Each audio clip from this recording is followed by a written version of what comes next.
እንደው በትግራይ በተጨባጭ እየሆነ ያለው ነገር ምንድነው? በትግራይ እየሆነ ያለው ያው በጣም ከፍተኛ የፖለቲካ ቀውስ አለ።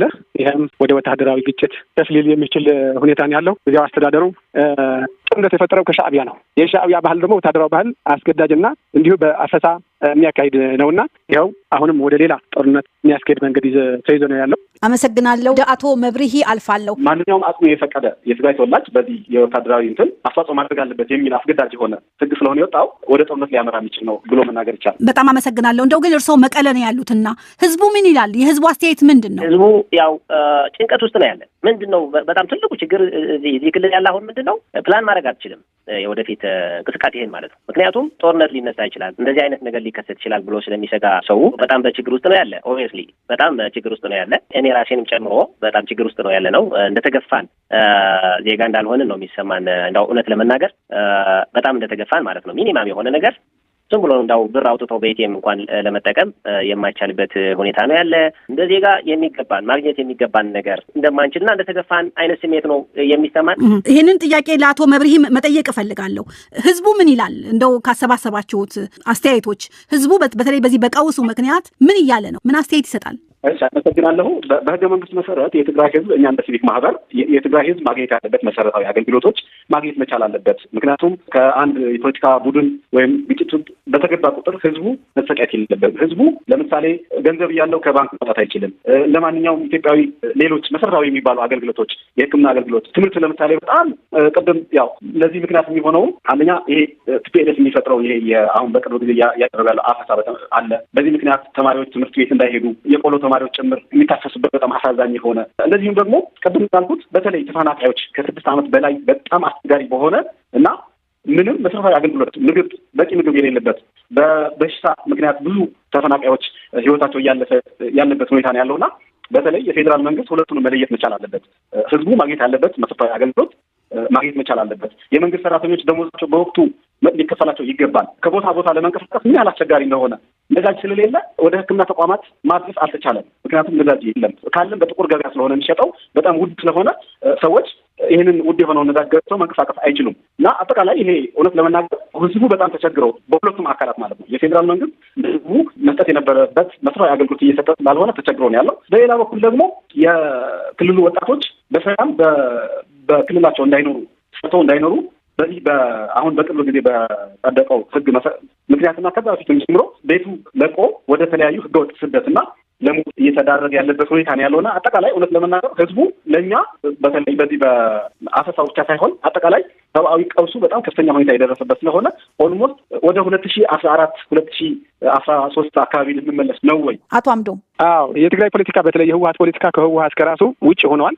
በሻዕቢያ ቁጥጥር ስር ወድቋልና የዲፕሎማቲክ ማህበረሰቡ በህወሓት ላይ እየወሰደ ያለው እርምጃ አጠናክሮ መቀጠል አለበት። ከዛ ባለፈ ግን በዋናው በላኪው በሻዕቢያ ላይ ተመሳሳይ ጫናና ዲፕሎማሲያዊ ተጽዕኖ ማሳደር አለበት። ከዛ በዘለለ ግን ህወሓት በሰላማዊ ንግግር በድርድር የሚፈታው ችግር የለም። ባህሉም አንድ ቀን ፈቶት አያውቅም። ስለዚህ ይሄ በዲፕሎማሲያዊ ተጽዕኖ በጫና እንደተጀመረውም ማዕቀቦች በማድረግ እና በተለይ ላኪውን ሻዕቢያ ላይ ከፍተኛ ጫና በማድረግ ነው መስተካከል የሚችለው። ስለዚህ የትግራይ ህዝብ በጣም በከፍተኛ ችግር ላይ ነው ያለው። እየታገለም ነው። የትግራይ ህዝብ ከፍተኛ ትግል እያደረገ ነው። ልጆቼ አሳልፌ ለህወሓት ባለስልጣናት ህልውናና ለእነሱ ጥቅም ተብሎ ወደ ጦርነት አልክም የሚል ከፍተኛ እምቢታ ወይም ተቃውሞ እያሰማ ነው። ወጣቱም ራሱ ከፍተኛ ተቃውሞ እያሰማ ነው። የጦርነት አጀንዳውም የህዝቡ እንዳልሆነ እየገለጸ ነው። ዋነኛው ተጽዕኖ መደረግ ያለበት ሻዕቢያ ላይ መሰራት አለበት። ሻዕቢያ ነው እየላከና እያዘዘው ያለው አንዳንድ የሚያስገድደዋልና ይሄ ጉዳይ የዓለም ማህበረሰብም የኢትዮጵያ መንግስትም እንደ ሀገር የትግራይ ብቻ ሳይሆን የሌላ አካባቢ እየበጠበጠ ያለው የኤርትራ መንግስት ነውና ዲፕሎማሲያዊ ጫና ወይም ስራዎች መስራት አለበት። የዓለም ማህበረሰብም ሻዕቢያ ወይም የኤርትራ መንግስት አስፈላጊው ጫና ማድረግ አለበት ላለው። ከዚህ በስተቀር ግን የትግራይ ህዝብ ወጣቱም ፖለቲከኞቹም እንደ ማህበረሰብ ሰላም ፈላጊና ሰላም ወዳድ ነው። ጦርነቱም አውግዘዋልና ይሄን ማህበረሰብ ሊደገፍና ጦርነት እንዳይካሄድ ማድረግ ይቻላል የሚል እምነት አለን። ከዚህም በርካታ ወጣቶች ተፈናቅለው ከትግራይ ወጥተዋል እና በአዲስ አበባም በሌሎች ክልሎችም በችግር ላይ ነው ያሉት። ድጋፎች መደረግ አለባቸው። የጸጥታ ክልላም ማግኘት አለባቸውና ይህም ደግሞ ተመልሰው ወደ የህወሓት አገልጋይ እንዳይሆኑ ይሆናል የሚል እምነት አለኝ። ህጉም የወጣው አዋጅም በባለሙያዎች ጀምሮ ማህበረሰቡ አልተቀበለውም እና ከፍተኛ ህዝባዊ ተቃውሞ ነው ያለው። ስለዚህ በዚህ መልኩ የዓለም ማህበረሰብም የኢትዮጵያ መንግስትም ትኩረት ማድረግ አለበት፣ የዓለም ማህበረሰብም ጫና ማድረግ አለበት የሚል ሀሳብ አለ። አመሰግናለሁኝ። ወደ አቶ አወት ልጅ አለም ልለፍ። የህግ ባለሙያ ኖት። በህወሓትና በፌዴራሉ መንግስት መካከል የተፈጠረው ውጥረት መርገብ ባላሳየበት እንደው በዚህ ወቅት አሜሪካና የአውሮፓ ህብረት በህወሓት ላይ የተከተሉት የቀባና እንዲሁም ማስጠንቀቂያ አዘል መግለጫዎች በወቅታዊው የኢትዮጵያ ሁኔታ ላይ የሚያሳድረው አንደምታ ምንድን ነው ይላሉ? እሺ፣ አመሰግናለሁ። ሁለቱም ወገኖች አስገድዶ ወደ ጠረጴዛ ማስመጣት ነው እንጂ አንዱን ወገን እንደዚህ አይነት ቪዛ ሪስትሪክሽን አድርጌያለሁ በማለት ይሄ መፍትሄ ይመጣል ብዬ አላስብም። የሶስት አስተያየት እዚህ ላይ ምንድን ነው? የውጭ ሀገር ሶስተኛ አካላት መንግስትንና ማቴን በኩል ላይ ናያዩ እና ህወሓት ራሱን ከኢትዮጵያ መንግስት እኩል ኢኩቫለንስ ያው ክሌም ያደርጋል ተዋጊ ስለነበረ፣ የውጭ ሀገር መንግስታት ደግሞ ከውጭ ፖሊሲያቸውም አንጻር ከዓለም አቀፍ ህግም አንጻር የአንድን ሀገር አማጺ እና የዛን ሀገር ፎርማል መንግስት መደበኛ መንግስት እኩል አድርገው አያዩ። ስለዚህ ዝርዝር ጉዳይ ባያነሱም እያሉ ያሉት እንደ ኢትዮጵያ መንግስት ቢሄቭ ማድረግ አለብኝ፣ እኩል ቢሄቭ ማድረግ አለብኝ ማለት አትችልም፣ ጦርነት መቀስቀስ አትችልም፣ ውሉ የፕሪቶሪያ ውል ያጎደለው መንግስት ነው ፌደራል መንግስት ነው ብለህ ስለሆነጀልክ ብቻ ያን እውቅና አንሰጥም። ስለዚህ ያው ከጀርባ እንግዲህ ድርድር እንዲካሄድ እየገፋፉ ይመስለኛል። ግን ኦፊሻሊ ኢኩቫለንስ ወይም የእኩልነት ግምት አለመስጠታቸውን ነው የሚያሳየው። ይሄ በተግባር ብዙ ለውጥ ላያመጣ ይችላል። በዲፕሎማሲ ቋንቋ ግን እውቅናችሁ እኩል አይደለም፣ ዩ አር ኖት ኢኩቫለንስ ነው፣ አገርን የሚወክልና አማጺ ቡድን እኩል አይደለም የሚል አይነት መልዕክት ያስተላለፈ ነው የሚመስለኝ። በጣም አመሰግናለሁ። እንደ ኦርሶስ ምንድን ነው ከትግራይ ክልል የሚወጡ ወሬዎችን የሚሰሙት? የኢትዮጵያ መንግስትና ህወሓት መሰረታዊ ችግራቸው ምንድን ነው ይላሉስ? በጣም ጥሩ ጥያቄ ነው። ያው በዚህ ርዕስ ከአሁን በፊትም ብዙ አውርተናል። አሁን ከነቀደም ብለው የተናገሩ ሰዎችም አንስተዋል። አሁን ምንድነው የፕሪቶሪያ ስምምነት የሚባለውን ስምምነት ሁለቱ አካላት የተረጎሙበት ሁኔታ ተመሳሳይ አይደለም። ቅድም ያው ከህግም እውቀት ያላቸው ዋወት ልጅ አለም ያሉት ነገር አለ። ወደ ስታተስ ኮ አንተ የሚል ነው መንፈስ ነው አሁን ብዙ ሰው የተረዳው። ከኢትዮጵያ መንግስት በኩል ግን ውሉ ምንድነው የተተረጎመው ደጋግመን እንዳየነው አንደኛ ይሄ 2012 ትግራይ ውስጥ የተካሄደው ምርጫ አንኮንስቲቱሽናል ነው። የኢትዮጵያ ህገ መንግስት እንደዛ አይነት ነገር አይቀበልም። የኢትዮጵያ አካል ሆኖ ክልል ምርጫ ቦርድ አቋቁሞ ማካሄድ አይችልም። ስለዚህ ከህገ መንግስቱ ውጪ ነው። ያ ቶታሊ ከዛ ጋር አልደራደርም እውቅናም አልሰጥም የሚል ነው የመጀመሪያው።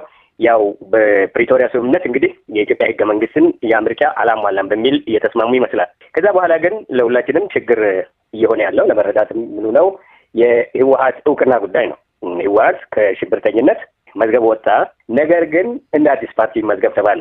አሁን እዛ ላይ ያው አለመግባባት መኖሩ በደንብ ያሳውቃል። እንዲሁ ሰበብ ሌሎች ነገሮች ይመጣሉ እንጂ ምንድነው ህወሓት እንደ ፓርቲ መዝገብ ይሄኛው ሲል ህወሓት ደግሞ ነው ፖለቲካሊ ነው እውቅና ማገኘው እንጂ በህግ አይደለም ነው። አሁን የኢትዮጵያ መንግስት የያዘው አቋም ከዛ ጊዜ ጀምሮ ያለው ምንድነው ህወሓት በኢትዮጵያ ህግ መሰረት ነው ቢሄድ ማድረግ ያለበት እንጂ ከኢትዮጵያ መንግስት ጋር ያለኝ ግንኙነት በፕሪቶሪያ ላይ የተመሰረተ ነው የሚለውን ነገር አልቀበልም የሚል ነው። ይሄ ምንም የተደበቀ ነገር አይደለም። የፕሪቶሪያ ስምምነት ዓለም አቀፍ ህግ አይደለም፣ ዓለም አቀፍ ግንኙነት አይደለም ያለን የኢትዮጵያ አካል እስከሆነ ድረስ በኢትዮጵያ ህግ መሰረት ነው። የትግራይ ጊዜያዊ መንግስት ራሱ የኢትዮጵያ መንግስት የሚጠቅሰው ሲመድብ የፌዴሬሽን ምክር ቤት ፊት ያወጣው የፌዴራል መንግስት ጣልቃ የሚገባበት በሚለው መሰረት ያንን እየጠቀሰ እንጂ ፕሪቶሪያን ቀጥታ እየጠቀሰ አይደለም። ስለዚህ ችግሩ የቆየ ነው ማለት አተረጓጎሙ ላይ ያን ተጠበቀ ሆኖ ፖለቲካል ዲያሎግ የሚል እዛ ውሉ ላይ ነበረ።